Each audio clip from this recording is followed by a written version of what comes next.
जी बच्चों, कल की हमारी जो क्लास थी दैट वाज एक्चुअली डे 5, लेकिन हम उसे बेसिक ग्रामर के पॉइंट ऑफ व्यू से इंट्रोडक्शन अगर निकाल दें तो वो बनता था डे 4। और कल के क्लास के अंदर मैंने आप लोगों से एक्टिव वॉइस सेंटेंसेस जो टेंसेस थे उनके नेम से मुतालिक पूछा था। और आज की क्लास जो थी मैंने आपको बोला था कि आपने 1 पेज पल उसको आपने करना है विद आइडेंटिफिकेशन। ठीक है, तो आइडेंटिफिकेशन का जो सेक्शन था वो मैंने 10 मिनट्स उसके लिए मुख्तस किए हुए हैं। और आप कहेंगे सर आपने बताया नहीं है, बड़े तेज़ हैं, तो मैं ऐसा ही हूँ। तो मैं अब आपसे वो पूछता हूँ थोड़ा थोड़ा साथ जाकर रिकॉर्डिंग भी होती जाए ना, पता लग जाए। तो कल क्योंकि काफ़ी बच्चे थे, मैं जब उसे ऑनलाइन करता हूँ ना अपलोड, तो बहुत से बच्चे ऐसे थे जिन्होंने मुझे मैसेज किया कि सर वो कल की रिकॉर्डिंग नहीं है। तो मैंने कहा था वो कल मैंने क्लास में बच्चों से सुना था तो इसलिए मैंने रिकॉर्डिंग नहीं की। तो उन्होंने कहा सर हमें भी सीखने को मिल जाता सर, तो क्या वो बच्चे आपके ज़्यादा चाहते हैं? मैंने कहा हाँ वो फिजिकल क्लास ले रहे हैं। तो उनका तो बनता था, हम तो फ्री मिल रही है। तो कहते सर फिर भी हमारा हक तो है ना। तो उन्होंने कहा जी साडा हक थे रख। तो मैंने कहा ठीक है डन। तो मैं आपको जो है ना ये 10 मिनट का सेक्शन जो है ना वो लाइव करके बता दूंगा कि मैंने कैसे बच्चों से सुना था। तो 10 मिनट्स में मैं लाइव आप लोगों से सुनता हूँ, तो वो सेक्शन आपके सामने आता है। कोई नहीं, आपके सामने वो 1 पेज पर अगर खुला भी हुआ तो मुझे कोई इतराज़ नहीं है। जब मैं आपसे पूछूंगा फिर तो आप मेरी तरफ ही देखना। ठीक है, तो चलो कुछ पूछते हैं। ठीक है, कुछ पूछते हैं। तो जनाब आपसे पहले पूछते हैं, आता है? क्या बात है। मुझे बताएं कि प्रेजेंट, पास्ट और फ्यूचर कॉन्टिन्यूस में इनकी पहचान में किसी चीज का डिफरेंस होता है कि सेम होती है? Present continuous, past continuous, future continuous. Good. अच्छा, अच्छा फ्यूचर कॉन्टिन्यूस में कौन सा हेल्पिंग वर्ब यूज होता है? Will have been, will been या शैल बी? Will be. अच्छा विल बी होता है। अच्छा, और फॉर्म ऑफ कौन सी आती है कॉन्टिन्यूस में? अच्छा ठीक है मैडम, कॉन्टिन्यूस का कोई ऐसा टेंस है, कॉन्टिन्यूस जिसके अंदर आता हो, कोई ऐसा टेंस है कि जिसमें first form of plus ING use ना होती हो? मैं एक्टिव वॉइस की बात कर रहा हूं। कोई ऐसा है? सोच लें, यू हैव 5 सेकंड्स। कॉन्टिन्यूस में कोई ऐसा टेंस है कि जिसमें first form of plus ING use ना होती हो? कोई नहीं है, सब में यूज होती है। अच्छा ठीक है, ठीक है, ओके। अच्छा आपने ना कल देखा होगा जो 1 पेज पल था उसकी पहचान में कि पास्ट इंडेफिनिट और पास्ट परफेक्ट दोनों की पहचान में एक चीज सेम है। वो कौन सी है? दोनों की पहचान में एक पहचान सेम है जी। माशाल्लाह बड़ी गल की थी, मैं मुंह फास्ट ही तो बोले। पास्ट इंडेफिनिट और पास्ट परफेक्ट की पहचान में एक पहचान ऐसी है जो दोनों में सेम है। वो कौन सी है? पक्की बात है, एक बार फिर सोच लो भाई। मैंने पहचान की बात की है, वो तो छोड़ो, मैंने तो पहचान की बात की है। कोई बताए, किसी को पता हो? आपको पता है? था एंड में, हाँ अलिफ था, छोटी थी, बड़ी थी। और मैंने साथ क्या बोला था? 2 कामों का। अच्छा कैसे पता चलेगा? जैसे मिसाल के तौर पर मैं कहता हूं मैं स्कूल गया था, अभी पास्ट इंडेफिनिट है कि पास्ट परफेक्ट है, मुझे कैसे पता चलेगा? सवाल है जी। ये इंडेफिनिट है, पास्ट इंडेफिनिट है, कैसे? एक काम हुआ है तो। अच्छा अगर मैं कहता हूं कि 2 काम करता हूं, मैंने खाना खाया और स्कूल गया था, अब तो 2 काम हो गए, अब तो हो जाएगा पास्ट परफेक्ट है? ये फिर भी नहीं होगा यार, अपनी गलती पूरी करो जी। मुकम्मल क्या होता है? अच्छा तो ये मुकम्मल नहीं हुआ, हो गया है, तो फिर ये पास्ट परफेक्ट है, बताए ना। अच्छा ये बहुत मेजर डिफरेंस है, और मैं बताता चलूं कि बहुत ज़्यादा टीचर्स को भी इसके बारे में पता नहीं होता। इसकी एक पहचान है, अलिफ था, छोटी थी, बड़ी थी, ये याद रख लेना, क्योंकि इसलिए मैं जानबूझ के कह रहा हूं कि आपको भूले ना। ठीक है, अच्छा एक होते हैं मिड पॉइंट एडवर्ब्स। क्या होते हैं? Mid point adverbs. Mid point adverbs क्या होते हैं? मैं यहाँ पर लिख देता हूँ आपको ताकि याद रहे। जैसे मिसाल के तौर पर ऑलवेज, ठीक है, ये मिड पॉइंट एडवर्ब है। इसी तरह आ गया never, ever, before, ever before, ठीक है। इसी तरह मैं कहता हूं never before, till, till now, और इसके सब के बहुत से अल्फाज। इन्हें क्या कहा जाता है? Mid point adverbs. क्या कहा जाता है? Mid point adverbs. तो याद रखें कि जहां पे मिड पॉइंट एडवर्ब्स आ जाते हैं, अगर एक सेंटेंस में अलिफ था, छोटी थी, बड़ी थे, इनकी उर्दू अगर इसके अंदर आ गई ना तो फिर वो पास्ट परफेक्ट हो गया। और अगर उर्दू नहीं है इनकी तो फिर वो क्या है? पास्ट इंडेफिनिट है। जैसे मैं कहता हूं मैं स्कूल गया था, तो क्या है? Past indefinite. मैं कहता हूं मैं इससे पहले कभी स्कूल नहीं गया था, नेवर बिफोर, ठीक है। मैं पहले कभी स्कूल नहीं गया था, या मैं पहले स्कूल गया था, तो ये क्या हो गया जनाब? ये उस वक्त फिर पास्ट परफेक्ट हो गया। क्या हो गया? Past perfect. There is the basic difference between them.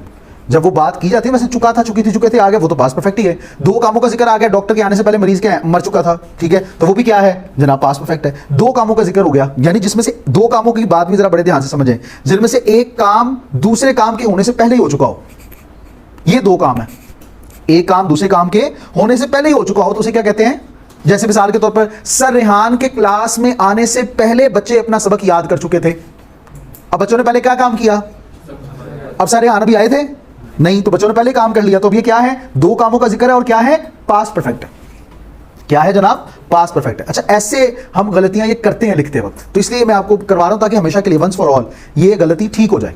आपने इसको नहीं करना। जब मिड पॉइंट एडवर्ब्स आ गए, ठीक है, तो वो क्या है, पास्ट परफेक्ट, वरना क्या है, पास्ट इंडेफिनिट। क्लियर है, ये बात याद रहेगी, ठीक है। चलो वापस अपनी बात की तरफ आते हैं। तो वही बात जो मैंने कहा कि पास्ट इंडेफिनिट और पास्ट परफेक्ट के अंदर एक पहचान सेम आती है, और वो कौन सी है, अलिफ था छोटी थी बढ़िया थे, लेकिन अलिफ था छोटी थी बढ़िया के साथ प्लस करके आप लिख दे मिड पॉइंट एडवर्ब्स, तो इसका मतलब वो क्या बन गया, पास्ट परफेक्ट बन गया। वो क्या बन गया, पास्ट परफेक्ट बन गया। अच्छा, अब बात को जरा आगे बढ़ाते हैं। आपसे भाई मैं पूछ लूं, आप नवे तो नहीं आए आज पहले दिन आए हैं, आज पहले दिन आए हैं। अच्छा, नहीं आए, आज पहले दिन आए हैं आप तो माशाल्लाह काफी पुराने लग रहे हैं मुझे, मतलब होगा 16-17 साल तो हो नहीं यार, 18 साल तो हो ही गए होंगे, है ना कई सारा, तो मैं 13 साल था, बड़े तो हैं आप माशाल्लाह। चलो पूछूं पक्की बात है, फिर सजा में देनी, फिर ना पूछा, चलो पूछ लेते, डन हो गया।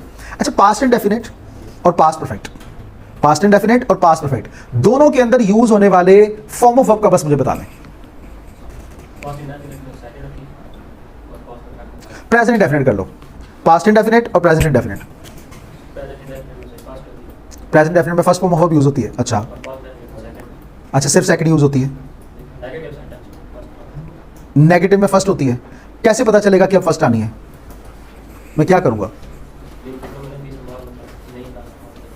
जिन फिक्रों में नहीं की बात हो, सिर्फ नहीं की बात, नहीं क्या, दो दफा नहीं यूज हो, एक ही दफा हो, तो अगर मैं एक ही दफा कहता हूं नहीं, जैसे मिसाल के तौर पर उसने कहा नहीं, पास्ट इंडेफिनिट हो गया, ठीक है, तो इसमें मैं जो है वो first form of verb use करूंगा। फिर कुछ तो बताओ, अल्लाह ले कुछ तो बताओ, आप बताओ।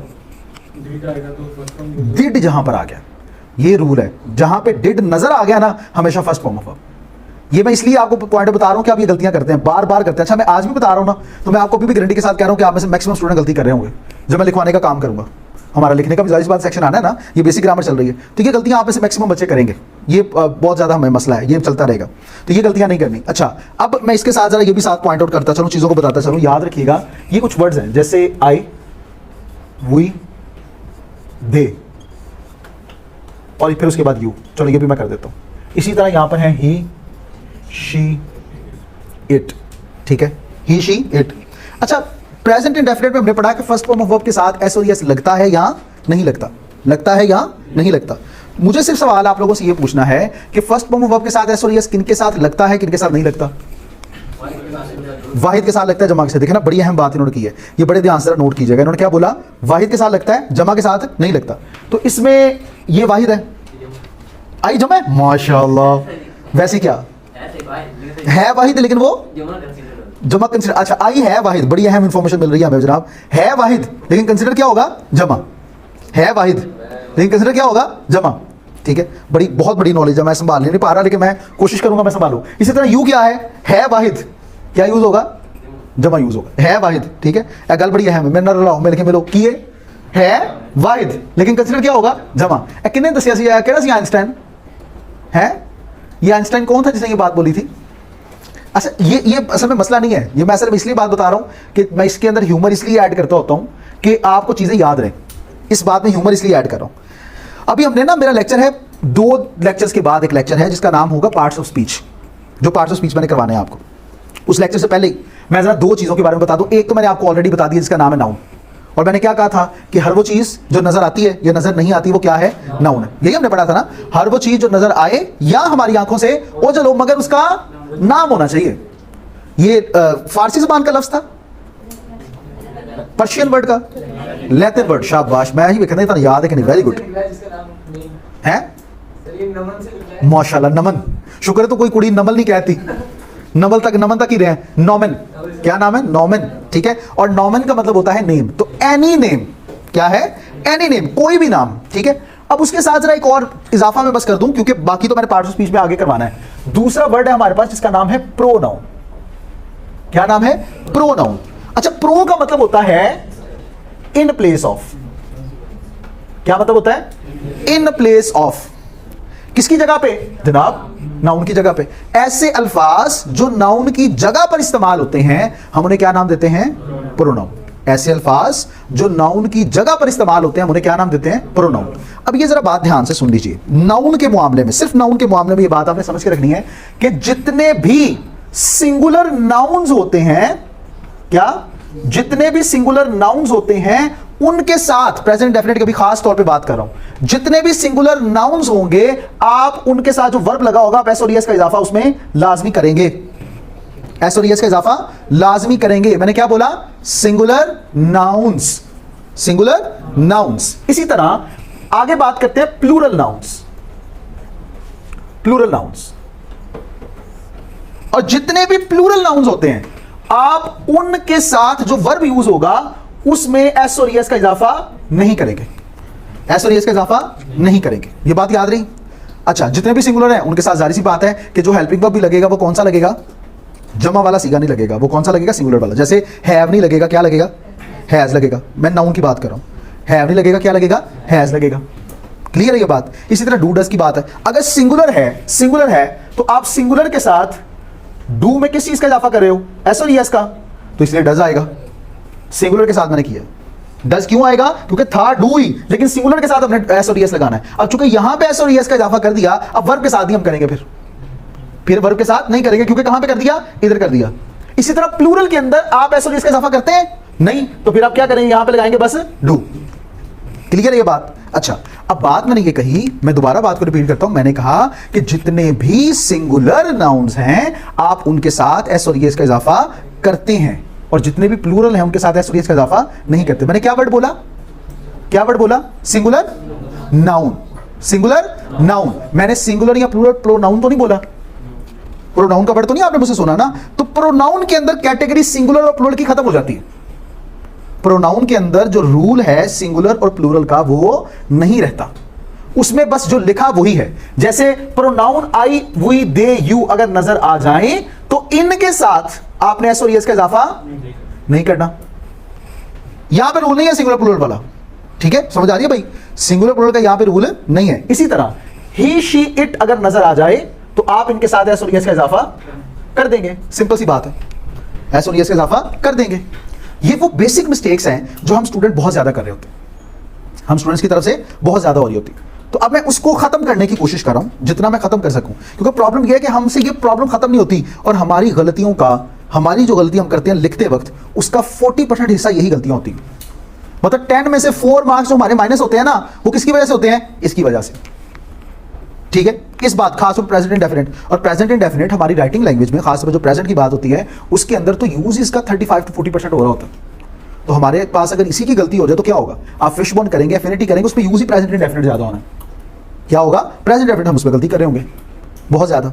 ठीक है, तो आप लोगों ने, इसलिए मैं इसको वंस फॉर ऑल ठीक करना चाह रहा हूं कि अगर अभी आप ये बात समझ गए ना तो फिर गलती नहीं होगी। ये अभी मैंने समझाया, घर जाके एक बार फिर पढ़ लीजिएगा। घर जाके एक बार इस चीज को लाजमी आपने पढ़ लेना। ठीक है, और प्रैक्टिस भी करनी है। जैसे मैं कहता हूं जी, मैं कहता हूं, अब जरा सुनिएगा, कोई सही कहे या गलत कहे वो साथ साथ बस आपने मुझे बताते जाना। मैं कुछ एग्जाम्पल साथ साथ, ताकि इसको ठीक कर लें अभी से हम। अच्छा, मैं कहता हूं Aslam sit on the chair. ठीक है, sits on the chair. I sits on the chair. I क्या होगा? सिट होगा। अच्छा ठीक है, मैं कहता हूं जी कि डेस्क ड्रॉज नियर मी। ठीक है, डेस्क ड्रॉज नियर मी है, डेस्क ड्रॉ नियर मी होगा। डेस्क ड्रॉ नियर मी है, ड्रॉज नियर मी? ड्रॉज या ड्रॉ? ड्रॉज आएगा। क्यों आएगा? क्योंकि डेस्क क्या है? सिंगुलर। प्रोनाउन क्या? नाउन। नाउन या प्रोनाउन के खेल को बस समझना है आपने। नाउन या प्रोनाउन के खेल को बस आपने समझना है। अच्छा, माइक रिकॉर्ड होगा। माइक रिकॉर्ड होगा, रिकॉर्ड्स। अच्छा, फिर मैं आगे कहता हूं डू माई माइक रिकॉर्ड। माई आ गया। अब डू माई माइक, ध्यान से सुनो, माई आ गया इसमें, बहुत ध्यान से। चलो इस पे सजा दूंगा। ठीक है, डू माई माइक रिकॉर्ड। आप बताएं, माई आ गया इसमें, ध्यान से। डू माई माइक रिकॉर्ड, तो ठीक है। यार मैं उससे बात कर रहा हूँ, मैं नाम तुम्हारा ले रहा हूँ। हाँ ठीक है ना, अच्छा ठीक है, आप बताओ। डज आएगा, माई बोला मैंने। अच्छा आप बताएं बाजी। डू आएगा, ठीक है। आप बताएं एंड वाली बाजी। डू ही आएगा। मेरी नाम की बोनस है, हाँ मेरी नाम की बोनस है रेहान ना। अल्लाह माफ करे बाजी, मैं वो तो भी क्या चीज़ क्या करूँ। खैर चलो, तो मतलब क्लास ही मैं ही करना होना था मैडम, कब बैच खत्म होगा। और देखो फिर हम, खैर चले बोले जी। डू आएगा डज आएगा? डू आएगा भाई, अभी भी सोच लो। आप डज कह रहे हो, अच्छा कौन है जो डज कह रहा है? इसके साथ कोई है? फिर देख लो, सिर्फ 3 बंदे हैं, 4 5 6 7। गर्ल्स में से कोई है? गर्ल्स में सब डू कह रहे हैं। डज अच्छा आप भी डज वाले के साथ हैं, आप आगे लो जी, ऐसा छड़ कीजिए हूँ दसो। गर्ल्स में और बताएं। अच्छा बॉयज में तकरीबन 8 बच्चों ने कह दिया, 8-9 बच्चों ने मैंने कि भाई इसमें डज आएगा। आप अभी भी गौर नहीं करना चाहते अपने फैसले पर? नजरसानी कोई करना चाहे जी? गर्ल्स, अच्छा मेरी क्लास है ना, पता नहीं मुंडे क्यों तेज है, मैं हैरान हो गया। यकीन करो कल भी मैंने टेस्ट लिया, बॉयज में बस 1 बच्चे को सजा मिली, गर्ल्स में इतनी को मिल गई माशाल्लाह। और सॉरी माशाल्लाह नहीं कहना चाहिए ऐसा है ना, यह बनता नहीं है, मतलब ये वाकई नहीं बनता था। तो वो तो नहीं। देखें यहां पर आपने नाउन को देखना है। क्या देखना है? नाउन। तो नाउन क्या है? माइक है। माई माइक है, आवर माइक है, वट एवर है, तो क्या है? Mic, noun. तो नाउन यहां पे सब्जेक्ट है, तो नाउन के मुताबिक यहां पे क्या आएगा? डज आएगा। डू नहीं आना, क्या आना है? डज आना। वेरी गुड, शाबाश। ऐसा वेख के लोगों ने किया जी, ठीक है। शायद ताड़ी शक्ल तो लिखिया सी, पिछों कुछ लिखिया सी कि इतने है शायद, क्योंकि पीछे वालों ने भी आपकी शक्ल तो नहीं देखी। खैर, तो बात क्या, यहाँ पे डज आएगा।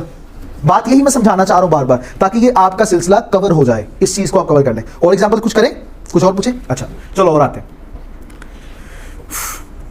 अच्छा माई एयर कंडीशन वर्क होगा कि वर्क्स होगा? एक एक करके बस मुझे बताना है। जिसको लगता है वर्क होगा वो हैंड रेज करें। माई एयर कंडीशन वर्क, तो ये वर्क होगा कि वर्क्स होगा? जिसको लगता है वर्क होगा वो हैंड रेज करें। कोई एक भी नहीं है, माशाल्लाह। जिसको लगता है वर्क्स होगा, अच्छा वो सारे हैं, सही है, गुड, वेरी गुड, शाबाश। ये बुकैम्बो मतलब सारे हान खुश हुए, गुड, ये अच्छी बात है, ये आपने अच्छी बात की। वो सुना आपने बुकैम्बो खुश हुआ? वो हुआ था ना, मैं तो इधर सारे हान खुश हुए हैं, ठीक है।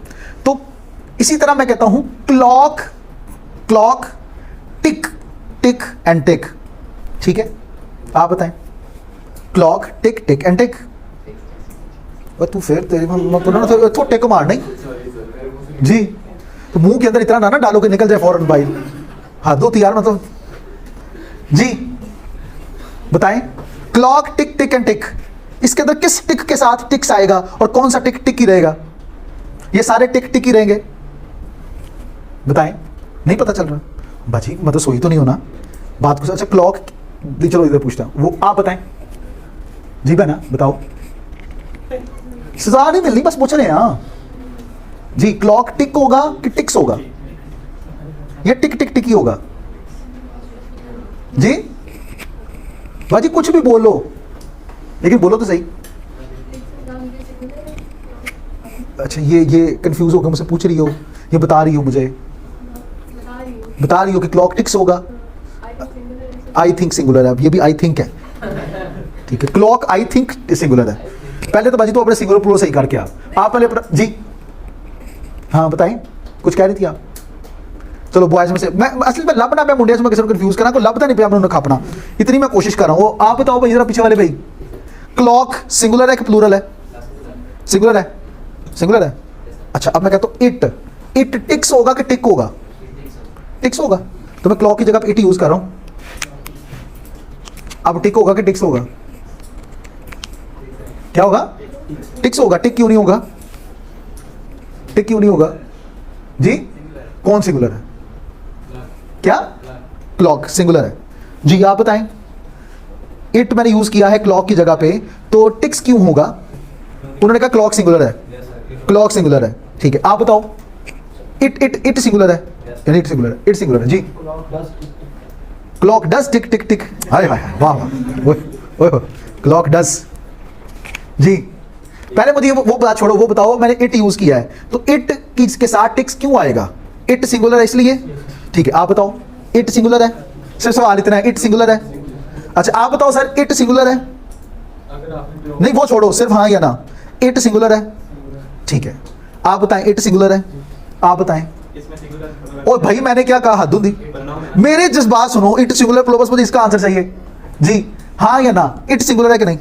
सिंगुलर है जी, आप बताएं इट सिंगुलर है, ठीक है आप बताओ, जी सर सिंगुलर। आप बताएं, आप बताएं मैडम, आप बताएं इट सिंगुलर है जी, आप बताएं, बताएं हाँ जी बहना, हाँ हाँ इट सिंगुलर है, आप बताएं, आप बताएं इट सिंगुलर है, तो इसलिए टिक्स आएगा।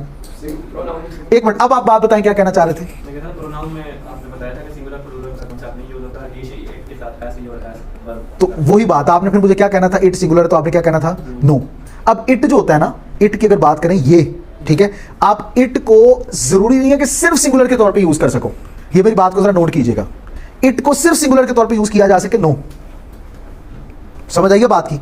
अब यहां पे क्यों है, मैं ऐसी क्यों बात कर रहा हूं कि आप बहुत सी चीजों के लिए इट भी यूज कर सकते हो, तो मैंने आपको बार बार ये बात बोल रहा हूं कि आपने प्रोनाउन की जब बारी आएगी आपने सिंगुलर प्लूरल भूल जाना है, आपने मुझे ये कहना ही नहीं है कि इट इसलिए कि ये सिंगुलर है इसलिए टिक्स आएगा, आपने कहना sir according to rules it के साथ एस और यस लगेगा, बस। किसी से मैं आज के बाद ये इट सिंगुलर ना सुनूं, ये आपका ना बड़ा पुराना मसला चल रहा है, 10-12 साल तो हो गया ना, सॉरी 12th क्लास, तो 12 साल बाद आप यहाँ पे आए हैं मेरे पास, नर्सरी प्रेप को छोड़ ही देते हैं, तो अब 12 साल बाद, ये 12 साल अब यही सीख के आए हैं, मसला ये है, तो इसलिए अब मैं आपसे ये वर्ड सुनो ही ना, आपने इसको तलाके दे देनी है तीनों, इससे कुछ नहीं होगा, ठीक है, दाता डिव्यार कोई फर्क नहीं पड़ेगा, जब खाब दे दो, तो ये जो है ये ऐसे ही आप रहना है। क्या इट के साथ, क्या मैंने बोला, इट सिंगुलर है, ऐसा ही है, और फिर हाँ कही जा रही, क्या इट सिंगुलर, इट सिंगुलर नहीं है, इट सिंगुलर नहीं है, सारे थोड़ी देर पहले मैं कह रहा इट तेरा सिंगुलर प्लूरल की गाली नहीं करनी, रूल को दफा मारे, आपने इट के साथ सिंगुलर प्लूरल की बात नहीं करनी, कोई कहे इट सिंगुलर है, नहीं है, इट रूल है, बस इट क्या है, रूल है, ये बात नहीं होनी चाहिए, मैं बता रहा हूं, आप ये बात होनी नहीं चाहिए आज के बाद, ये जो मैं डिस्कस कर रहा हूं, ये इसलिए मैं पूरा इसके ऊपर ये लेक्चर लगा रहा हूं कि ये गलतियां आपकी 40% होती ही हैं, इस गलती को नहीं करना, नहीं करना, नहीं करना, ये टेंस वंस फॉर ऑल आपने इसको ठीक करना है, ठीक है। आपने इट जो I we they you he she it है, इसमें सिंगुलर प्लूरल के कॉन्सेप्ट को नहीं लेकर आना, नहीं लेकर आना, नहीं लेकर आना। अब जब वो जो लेके आएगा ये मैं 100 टाइम लिखने को दिया करूंगा, ये वाला बस, ठीक है, और अगर दूसरी दफा होगा तो 500 टाइम्स। वैसे अभी तक रिकॉर्ड है एक क्लास के स्टूडेंट का, उसने 750 टाइम लिखा था बस, तो मैं उम्मीद करता हूं कि कोई इस रिकॉर्ड को तोड़े यहाँ पे, तो मैं तो इस उम्मीद के साथ है ना, तो वो कहीं ऐसा ना हो दिले उम्मीद तोड़ा है किसी ने, कोई ऐसा कर ही दे तो भाई वो 750 से ऊपर चला जाए, तो कोई जज्बाती होता है ना इंसान, तो वो इस तरह कर लेता होता है। तो आप अब देखिएगा कि आप इसको ना करें, जो चीज़ मैंने इंपॉर्टेंट बताई है बस इसको आपने नहीं छोड़ना, ठीक है। ये बात अब आपने अपने पास अब समझा के रखनी है अपने आप को। आपकी छोटी सी एक्सरसाइज होगी वो ये वाली कि आप सब ने अब जब भी घर की तरफ जाना तो चीज़ों को देखना है, सिंगुलर है तो इसके साथ एस आएगा, चीज सिंगुलर है, मैं क्या बोल रहा हूँ, चीज, प्रोनाउन की बात ही मैं कर रहा हूँ, चीज सिंगुलर है, ठीक है। तो जब यू है, ये यू प्रोनाउन है, तो प्रोनाउन के रूल के अंदर ये है कि यू के साथ एस और एस का इजाफा करते हैं, नहीं करते, ओ सॉरी मैं भूल गया था, नहीं करते, अच्छा नहीं करते, मैं भूल गया था, मुझे भूल जाता है ऐसे, तो इसलिए फिर वो साथ, तो आपने क्या, यू क्या है, ये रूल के अंदर है, ठीक है, ये क्या है, रूल के अंदर है। इसी तरह आई वी दे यू, ये एक पूरी कैटेगरी है, ही शीट जो है ये एक फैमिली है, एक कैटेगरी है, ठीक है। अच्छा इसी तरह अब ये बड़े ध्यान से सुनिएगा, दिस के साथ मैं गो लगाऊंगा या गोज लगाऊंगा, दिस के साथ मैं गो लगाऊंगा या गोज लगाऊंगा, गोज लगाऊंगा, क्या लगेगा, गोज लगेगा। अच्छा इसी तरह मैं कहता हूं जनाब एक वर्ड है हु, एक वर्ड के तौर पे जो स्टार्ट में कराया था वो बाय हुम होता है, ऑब्जेक्ट के तौर पे यूज हो रहा होता है, तो अगर वैसे हु को मैं समझूं कि it is performing as a subject, ठीक है, तो मैं उसके साथ गो लगाऊंगा या गोज लगाऊंगा, गोज लगाऊंगा, ठीक है, अच्छा गोज लगाऊंगा, ठीक हो गया। तो सर रेहान यार देखो एहतराम के काबिल हैं, टीचर हैं आपके, ठीक है, तो जाहिर सी बात है जरा जमा होंगे, तो सर रेहान टीच होगा कि टीचीज होगा, एक मिनट ये बड़े ध्यान से बात सुनिएगा, मेरी इज्जत की गाल जाए, ठीक है। ओ यार एक मिनट चुप कर जाए यार, हाथ दूंगी, फिर मैं तुम्हें भी थोड़ी देर पहले बोला था, मुझे सुनने दिया करो, पहले देखने तो दो, अब आपने अगर गलत बोल दिया तो फिर दूसरे भी गलत बोलेंगे, तो इस तरह तो ना किया करें। तो मैं ना आप बताओ, सर रेहान काबिल एहतराम इज्जत वाले, ठीक है, मतलब पारे पूरे भी नहीं, ठीक है, तो सर रेहान टीच होगा कि टीचीज होगा, टीचीज होगा, फिर टीचीज होगा, कुछ तो इज्जत दो में, मतलब आप जैसे इज्जत से पता है टीच कह लो आप, ठीक है। इसी तरह कहते हैं जी आप, उर्दू का वर्ड है, ठीक है, तो आप एक इल्मी घराने में पैदा हुए, अब यहां पे आप के लिए आप क्या यूज करेंगे, यू यूज करेंगे, आप इल्मी घराने में पैदा हुए, क्या यूज करेंगे, आप एक इल्मी घराने में पैदा हुए, इसका क्या होगा, यू नहीं ही होगा, क्या होगा, ही, आप एक इल्मी घराने में पैदा हुए। जैसे मैं कहता हूँ ना, मैं कहता हूँ जी इलामा इकबाल हमारे कौमी शायर थे, आप एक इल्मी घराने में पैदा हुए, तो यहाँ पे मैं यू यूज़ नहीं करूँगा, मैं क्या यूज़ करूँगा, ही यूज़ करूँगा। उन्होंने तालीम हासिल की, उन्होंने मैंने इज्जत से बोला है, आपने उनको फिर दे नहीं कहना, क्या कहना है, ही कहना है। ये वो गलतियां मैं आपको बता रहा हूँ जो मैं पिछले 14 साल से देखता आ रहा हूँ, इसलिए मैं इनको बार बार यहाँ पे रिपीट करवा रहा हूँ कि गलतियां ना हो। ये नहीं होगी तो पेपर पास है, मसले कोई नहीं, पेपर बहुत आसान पेपर है पीआरसी का। बस ये छोटी छोटी चीज़ों को आपने छोड़ना नहीं है, ठीक है, इनको बस आपने माइंड में रखना है। इतना आसान पेपर है ना ये, पता नहीं क्यों कोई एक से दूसरी दफ़ा या तीसरी दफ़ा रह जाता है। सिर्फ गलतियाँ क्या है कि हम लेक्चर को अटेंटिवली सुनते नहीं है। ये बेसिक बेसिक चीज़ें हैं ना, हम इनको बस अच्छे से कर लें, प्रैक्टिस अपनी अच्छी कर लें, तो मसले कोई नहीं है, ये तो बहुत आसान है, ठीक है, बड़ी आसानी से पास हो सकता है। मैं तो कहता हूँ ये 5 दिन में तैयार हो सकता है, बस अगर आपकी बेसिक ग्रामर ठीक है तो। बेसिक्स अगर आपकी अच्छी हैं तो 5 दिन में आप कवर कर सकते हो, कॉन्सेप्ट अच्छे हों बस, ठीक है। तो वो 4 चीज़ें यहाँ पे आती है। हाँ, आपको आना ही सब कुछ अनसीन है, ठीक है। कोई अगर आपको कहता है ना कि ये टॉपिक्स हैं ये कर लो, आप प्रैक्टिस के लिए कर लो, लेकिन ये मत सोचना कि वही आएगा। जितनी प्रैक्टिस ज़्यादा होगी आपके पास मुख्तलिफ टॉपिक्स चले जाएंगे। मैंने आपको स्टार्ट में कहा था कि 100+ प्रैक्टिस मटीरियल है जो आपके पास यहाँ पे मौजूद है, आपको दिया जाएगा।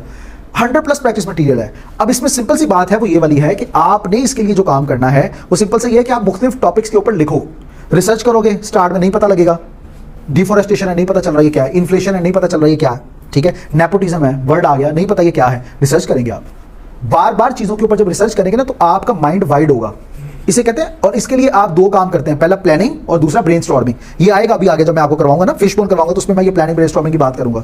तो ये चीज़ें आती हैं। ब्रेनस्टॉर्मिंग क्या होती है कि आपस में बैठो, टॉपिक के ऊपर डिस्कस करो कि क्या हो सकती है इसकी वजह, क्या इसका नुकसान हो सकता है, क्या असरात हो सकते हैं, ठीक है, वो बातें की। तो जितना ज़्यादा इंसान बातें करता है उतना वाइड होता है।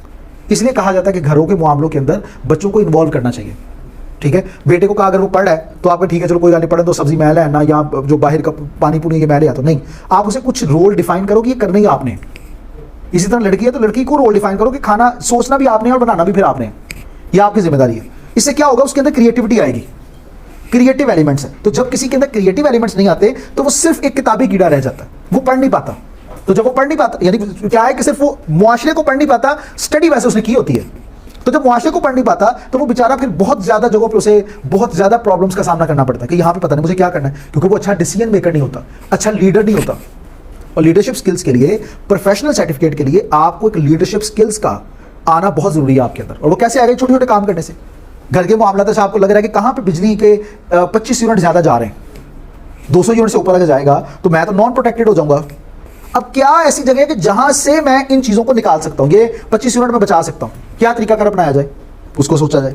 मैं आपको एक आम आइडियाज़ में से बता रहा हूँ, छोटे छोटे आइडिया। अच्छा, घर में जो है ना वो खर्चा ये हो रहा है, तो कौन सा ऐसा खर्चा है जो इजाफी हो रहा है, ये नहीं होना चाहिए, आप उसके ऊपर गौर करें। तो ऐसे गौर व फिक्र करने से, चीज़ों के बारे में सोचने से आप ज़्यादा क्रिएटिव बनोगे, ज़्यादा चीज़ों के बारे में सोचोगे। मैंने आपको बोला ना, घर आपने जाना है तो वर्ड्स के बारे में सोचते रहना कि ये सिंगुलर है, प्लूरल है, प्रोनाउन है तो फिर प्रोनाउन के अंदर ये कौन से रूल के अंदर दाखिल है। सिर्फ इसको आप कर लेंगे, एक ही दिन ये प्रैक्टिस आप कर लेंगे ना, तो ये आपको कभी भूलेगी नहीं, कभी भूलेगी नहीं। अब मुझसे कोई भी पूछ ले कि सर इसके साथ क्या आएगा, सर ये आएगा नहीं आएगा, सर इसका क्या होता है, मैं तो बिला फौरन बता दूंगा, मेरे ख्याल से 1 सेकंड से भी कम टाइम पे। क्यों? क्योंकि प्रैक्टिस है, ठीक है। तो प्रैक्टिस चीज़ों की बहुत ज़्यादा जरूरी होती है। जरूरी नहीं है कि घर जाके पढ़ो तो वो प्रैक्टिस होगी, आप जाते जाते देख सकते हैं। कहाँ तो जाना है ना, तो जाते हुए चीज़ों को देखते जाओ, तो चीज़ों को देखते जाओ, आप उसको देखते। अच्छा, चीज़ों को आप देखें, वो बंदा भीख मांग रहा है, अच्छा भीख मांग रहा है तो ये कौन सा टेंस होगा, ऐसी बस बात कर ली, सोच लिया, ठीक है। आपके दिमाग में आने वाले फरसूदा ख्यालात ऐसे बिला वजह आते रहते हैं, आप उनके बारे में सोचा ये टेंस कौन सा होगा, ये तो आओगे टेंशन मुक जाएगी, बिला वजह आने ली, ठीक है। जैसे वो एक लड़की सोची थी, ये मेरी सहेली के साथ ये कान में को बातें करी थी, मुझे नहीं उसने बताया, क्या हो सकता है आखिर, पूरा दिन सोची पे आ रहे। तो इससे अच्छा आप ये सोचोगे टेंस कौन सा हो सकता है आखिर, तो इससे टेंशन भी कमी होगी, ठीक है। कि ये टेंस कौन सा हो सकता है आखिर, आप वो सोचने के बजाय इस तरफ आ जाओ, हमारे माइंड में आने वाले ख्यालात को इंग्लिश में सोचना शुरू कर दो, हमारी आधी सोच की टेंशन खत्म हो जाएगी, क्योंकि अब इंग्लिश की टेंशन पड़ जाएगी ना फिर, तो ये ज़्यादा अच्छा होता है। मैं खुद बच्चों को बताता होता हूँ कि मैं अपनी अगर बात करूँ तो मैं एक दिन में 10th के बाद, क्योंकि मुझे इंग्लिश का शौक था, तो 10th के बाद मैं एक टीचर के पास गया, तो उनके पास मैं क्या करता था कि डेली बेसिस पे कुछ सेंटेंसेस लिख के लेके जाता था। जैसे 2007 की बात थी, 2006 में मैंने मैट्रिक किया था, तो 2007 की बात है कि उसके अंदर क्या हुआ था कि बेनज़ीर फौत हुई थी, तो मैं फिर लिख के जाता था आखिर इस मुल्क में हो क्या रहा है, एक लीडर के कत्ल के बाद अपने ही मुल्क के साथ इतनी बेवफाई, अपनी अमारात को जलाना, ये करना, वो मेरे पास पूरी डायरी भी पड़ी है, मेरा रिकॉर्ड, मतलब मेमोरीज मेरी। तो ये मैं टीचर के पास लेके जाता था, तो वो टीचर जो है ना वो सूची पढ़ता था पहले, फिर उसकी ट्रांसलेट करता था। मेरे अंदर और शौक आता था या किया जाए। अच्छा, जिस दिन मैं नहीं करके जाता वो मुझे कहते थे हाँ जी आज नहीं किया, तो मैं कहूँ सर वो आज टाइम नहीं मिला, तो कहते यहीं बैठो, सोचो, लिखो, फिर मुझसे ट्रांसलेट करवाओ। वो अपने आप भी सिखा रहे सन, अच्छी बात है, ये चीज़ें सीखने को मिलेंगी। उन्हें बड़ा शौक था इंग्लिश का, तो वो मुझे क्या करते थे, एक सेंटेंस दिया करते थे, जैसे वो आटा गूंदती है, तो उस आटा गूंथती है के ऊपर मैं तकरीबन 250 सेंटेंसेस बना के जाता था। वो आटा नहीं गूंथती है, क्या वो आटा गूंथती है, वो आटा क्यों नहीं गूंथती है, ठीक है, क्या वो आटा गूंथती है, इस तरह करके टेंसेस सारे, फिर ऑक्सिलरी वर्ब्स, फिर कंडीशनल सेंटेंसेस, ये सारे मिला के मैं वो लेके जाया करता था क्योंकि मुझे अच्छा लगता था उसमें ये सारा काम। तो आपको प्रैक्टिस करनी चाहिए चीज़ों के ऊपर। मैं ये नहीं कह रहा कि आप ये लिखते रहे सारा दिन, आपको मतलब जाते हुए तो भी तो ये काम कर सकते हो ना, चीज़ों को इसी तरह प्रैक्टिस कर सकते हो। तो ये बहुत जरूरी है, आप इसको करें। आज हमारा ये एक्टिव वॉइस का जो सेक्शन है मेन, ये कवर हो चुका है, ठीक है, एक्टिव वॉइस कवर हो चुका है। इसको आपने अच्छे अंदाज से करना है टेंसेस को। अब इसके बाद यहाँ से अब पैसिव वॉइस के सेक्शन की तरफ हम जाएंगे और उसको करने के बाद फिर स्ट्रक्चर होगा और पार्ट्स ऑफ स्पीच का सेक्शन होगा, ठीक है। तो अगर कोई सवाल है तो पूछ लें, अगर नहीं है तो फिर चलते हैं। कोई सवाल नहीं? क्या होता है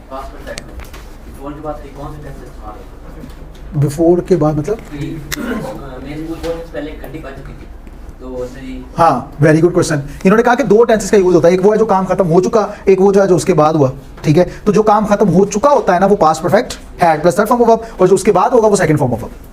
वो क्या? Second form of verb. Good, ठीक है, क्लियर है जी, ये इसका यूज होता है। तो चले जी, अब इंशाल्लाह कल मुलाकात होगी। अपना ढेर सारा ख्याल रखिएगा।